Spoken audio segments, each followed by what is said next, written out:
We're here in Fiji, where the rules are slightly different from normal competitions we do.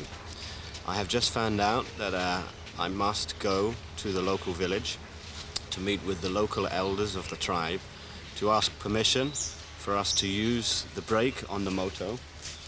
This is slightly unusual, as you can see by the way I'm dressed, with a skirt on and with gava in my hand as a gift. This is the way that you have to operate in Fiji.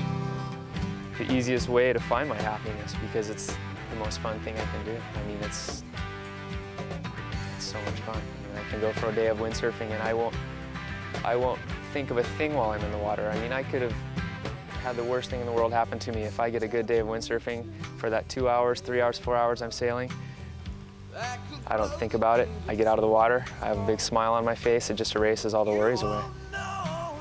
And that's how I find my happiness.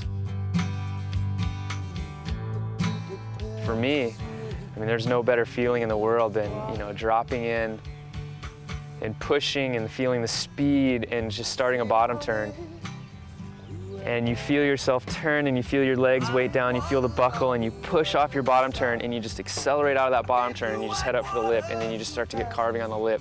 You know, it's just a redirection of speed. You know your board is just cutting through the water. I mean, there's nothing that feels better to me. That's what I look for in the sport. If I could ride one wave for the rest of my life, it would be a wave where I could just turn, speed, power, turn the whole time. You know, that's what I'm trying to search for. Francisco Goya, Argentinian, South American, Latin lover kind of guy. Woke up next to you, feeling kind of blue. And then You know, we just wait for the wind, and if the wind comes up, I mean, we're gonna have the best contest in history of windsurfing for sure. don't go and say the same. He's another one of those guys that can be very mellow on the beach and then just take all of his frustration or all of his happiness or everything and put it all into that moment when he's just coming off bottom and cranking a hard turn and pow, and you can just see it in his sailing. He takes everything inside and puts it on the wave. Some days you're kind of more expressing yourself and you're more connected with your, I don't know, with your desire, your ganas, you know. It's like art, it's like a dance. You're dancing with the wave and you're moving and it shows your personality.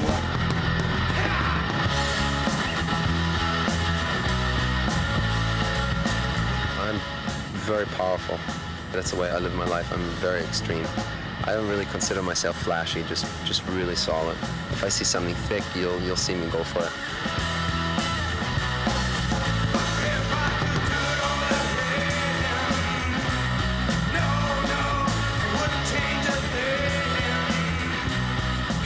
I always wanted to become a professional athlete. It's always my aspiration. And the first time I stepped on a windsurfer and I was effortless, being carried by the wind. I mean, I was so excited I had to jump into the water because everybody was able to see how excited I was, you know.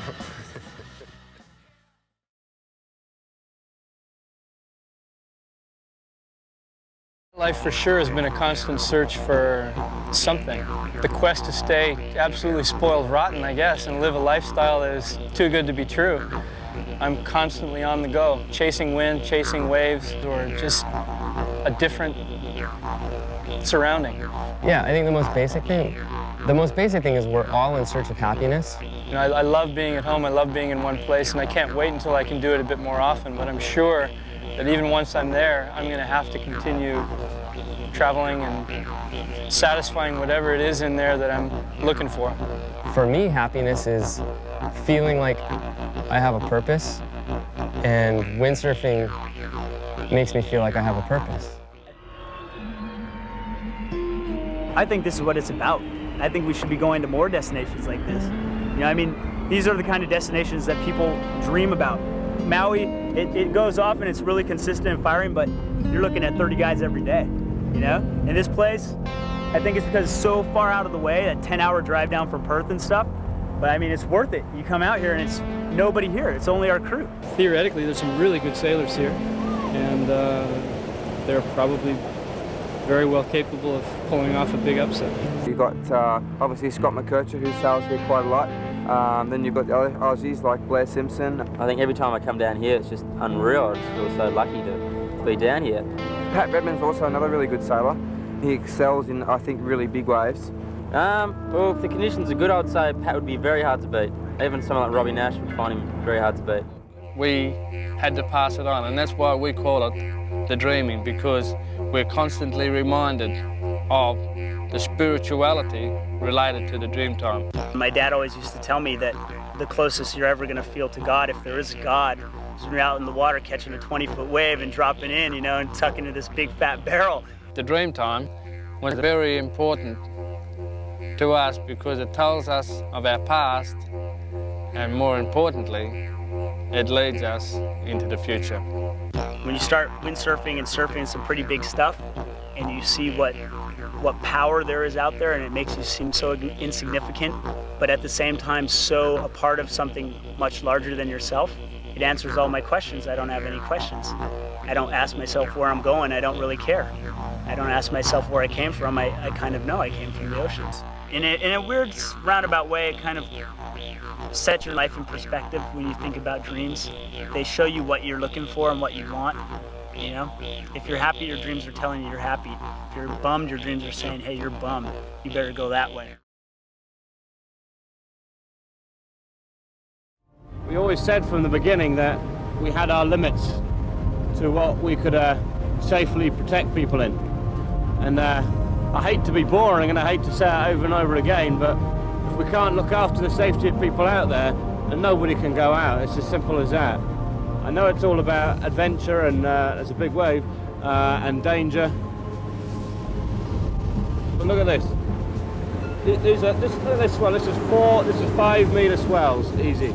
Well, we've worked in conditions like this before, right? But it's still, we know our limitations, you know, and we could quite happily run along here all day, but it's getting in and out of the boat. That's getting in and out of this. That's what it's all about. Mentally, I'm afraid. I mean, I was afraid when I was in the middle of the ocean. Like, I'm oversailed. It's very strange sensation, but anyway, I'll go again with a smaller sail. It will be all right, I hope. Well, we have most of the logistics done. We've got about 3 months and 10 days left, and it's all over the place actually.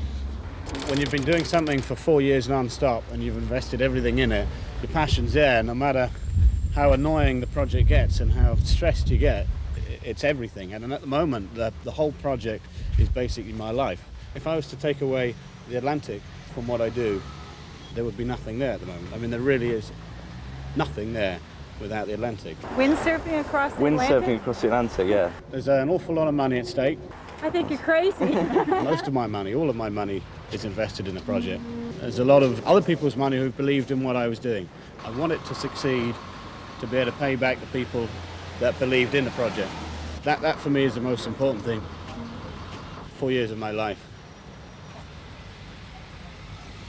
Windsurfing across the Atlantic is going to be a long ride. I don't know how exactly it's going to happen, but it is happening.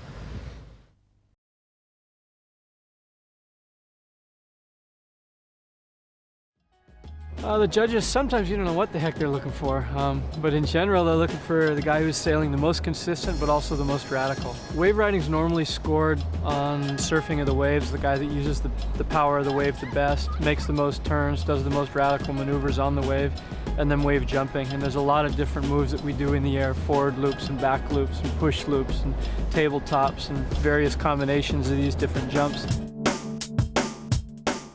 Sound, I love the sound. You're like going along and you hear, and you come to the ramp, and you just hear, and that's the last sound you hear.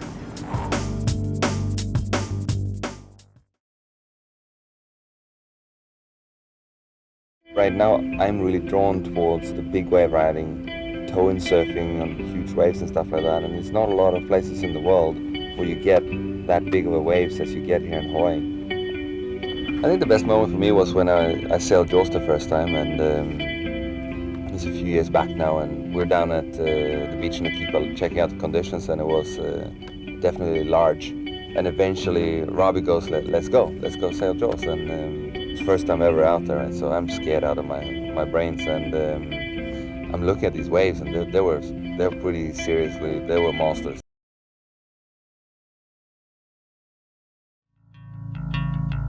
First got really inspired by it was when I saw the Aloha Classic for the first time. That was pretty impressive. At that moment, that's what I wanted to be, a professional wave sailor. I think it's good that there's someone that young who's that good, you know, in our sport. I think it's just going to be hard to keep up with them in the next couple of years. So many different directions of surf. That's what's so amazing. I mean, you pick up a wave here at the point, and you flip and ride it around the corner down at the fish camp and kick out. Meanwhile, you just did, 8 aerials on the way down there when it's a good south swell. That's what we come for. This event for myself is very important. It's a Grand Prix event. I went with Roberto and we decided to go for a mobile home because the last thing you want to do is come down here, find out that you're freezing in your tent and that the food is not good enough. You don't want to feel like you're competing not as good because of these sort of problems, right? So we sorted ourselves out a little bit better.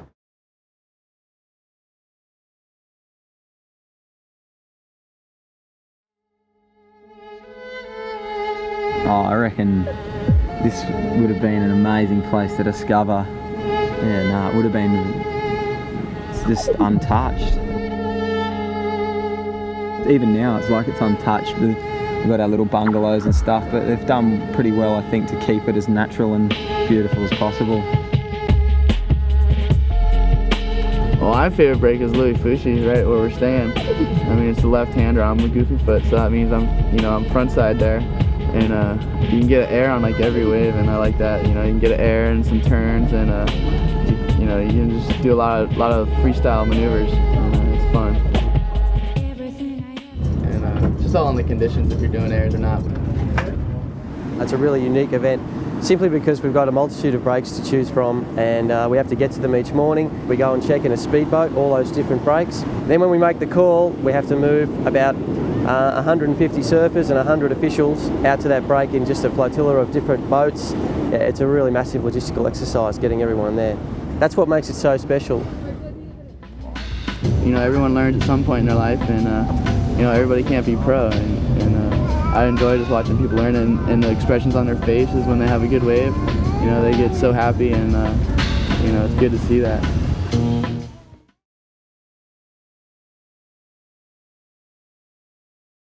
But today the swell direction's good on it. I just watched probably a 10-wave set of just stand-up barrels, and we want to see some action.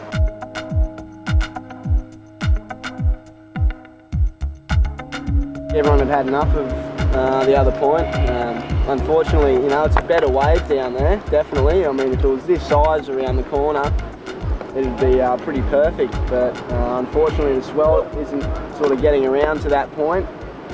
So we've moved around here, and it's pretty nasty actually. The inside's really shallow, and obviously it's pretty much live coral out there. So even though everyone's going to be charging, everyone's going to have to be careful as well.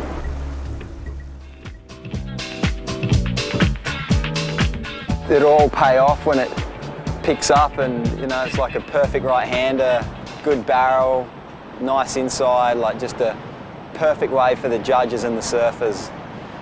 At the moment there's small waves, but I think we kind of come here expecting to get 6-foot waves, and it's only 2 foot, so we're just going to let it wait, and hopefully by tomorrow morning there should be some swell. It only takes the swell to pick 2 feet and there'll be a smile on everyone's face, I'd say.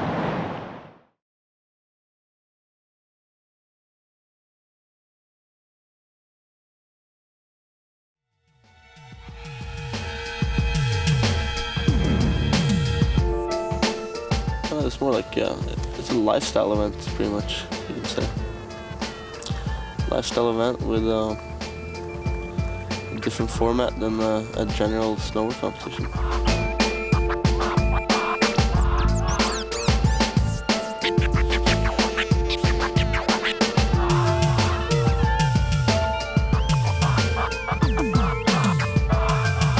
The reason why we chose Lofoten, I guess, When I first came up here, I almost became religious. When I was standing on the top of the mountain, I was just looking over the ocean and the mountains, and you know, I don't think it's any other places that's better. I mean, the first day of the supposed contest, I don't even really look at it as a contest, just out here with a whole bunch of friends, just tearing it up. It's not about just coming here and riding 2 hours training per day and sitting around the hotel or just like driving around in the area. It's all about the whole thing. When you're just sitting there waiting for the comp, you know, it kind of gets boring, but here you got skating, you know, surfing, whatever you want to do, so it's pretty nice to have that option. I think if you have just a session and all the people gathering, good riders, and you can more show what snowboarding's all about. You're judged on overall impression. I mean, that's the most important thing, and then amplitude and all these things. But it's mainly overall impression, but you can see it after a while. Just looking forward to have a nice session this afternoon with everybody together like we had it yesterday, and so there is not even a feeling of a little bit of competition. It's just go there and session that bit. When the pipe is that big, you can't really feel how big you're going, except that the only way you actually recognize that you're really going big is that when you're finishing your spin trick, you still have like 4 meters down. Strange feeling. Like that sound, boink, and the shoulder just hanging down there.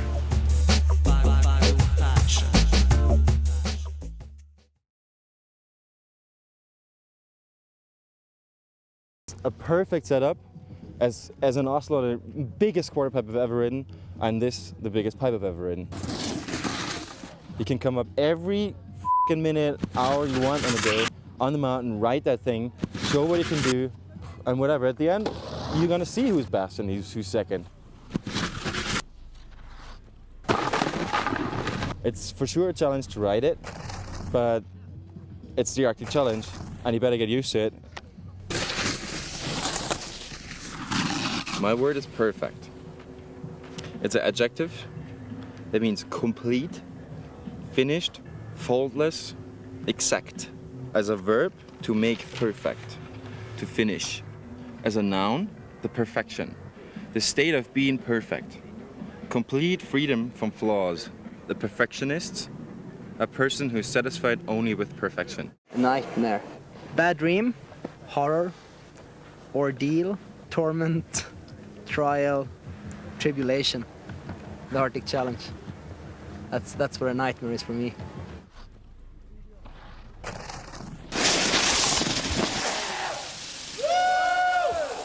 When you feel that the public is into it, you know, like yelling when you do like crazy stuff, that's give you so much more and more power to do like, to push your limit all the time, and you get crazy and wild.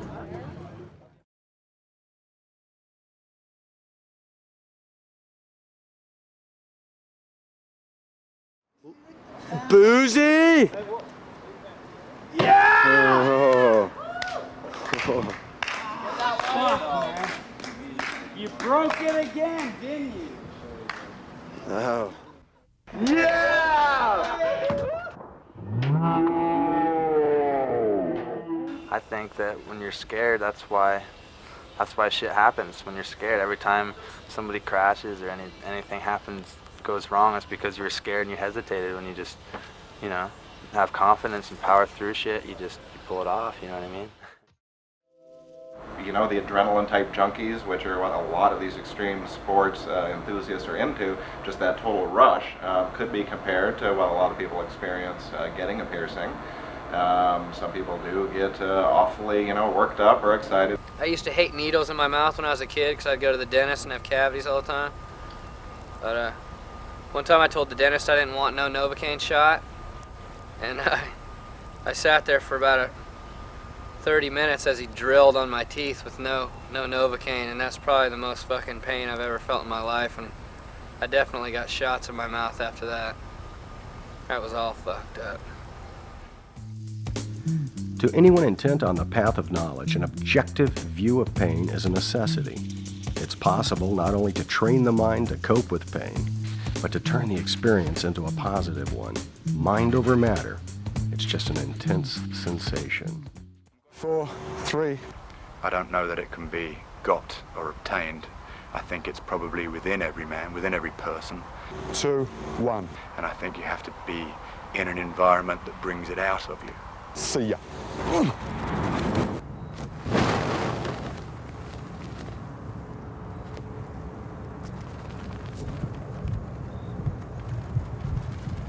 I don't know if it's tough to base jump, but it's at the end of things.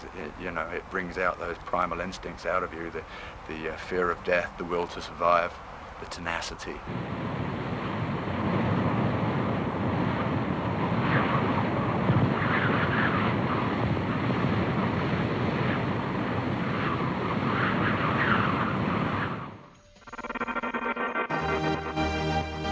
People who can afford to be, now I don't mean by afford as in money, monetary, but can afford to be extreme, or have the testicle fortitude, so to speak, to be extreme.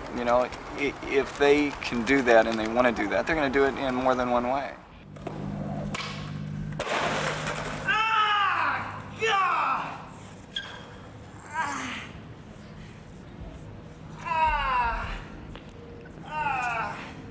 Fuck! I don't even think about, my subconscious doesn't even think about like how close to death is this. I just think of how much I want to do it, like how rad it would be to do it and how good it would feel.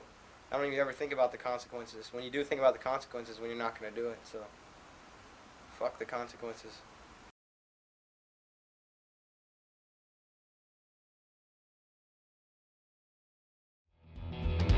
With perfectly shaped barrels and hundreds of cameras pointing at it, pipe is where reputations are made and lost.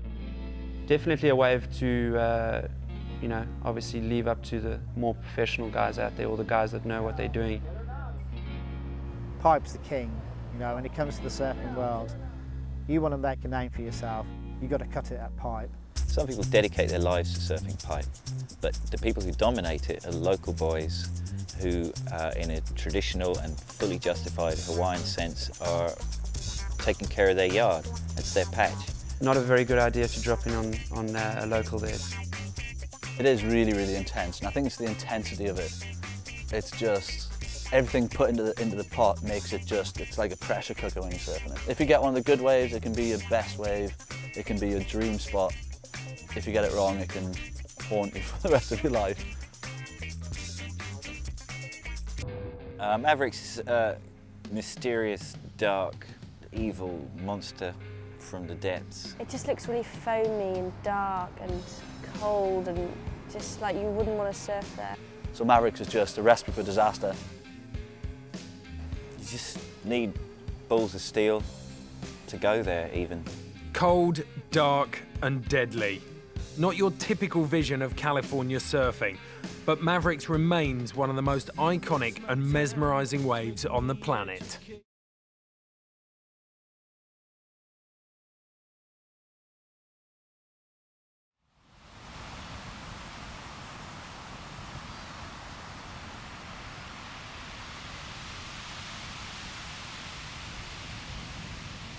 My favourite waves would be Malibu, California, and the points here at Noosa, just because the waves are so perfect for nose riding, and it allows me to do exactly that, nose ride for as long as I possibly can on every wave.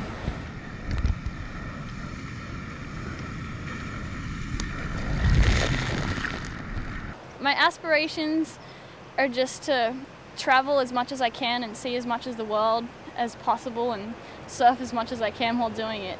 My inspirations are just nature and being in the ocean and just being surrounded by really clean water and beautiful sand. My boyfriend, Dane Peterson's, also inspired me a lot to be a better person and has really helped me out with my surfing and helped me enjoy it a lot more than I used to.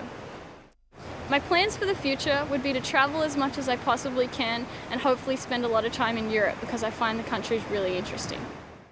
Yeah, Martin Potter had such a big influence, on aerial surfing. He was the first person I ever saw doing aerials, and that was back in '82. And I'll never forget standing at the right at Rocky Point, and Potts took off on this wave. He just aimed off the top of the wave and just floated in the air over this section and just landed on the other side. And I'll never forget Sean and I just looking at each other going, what was that?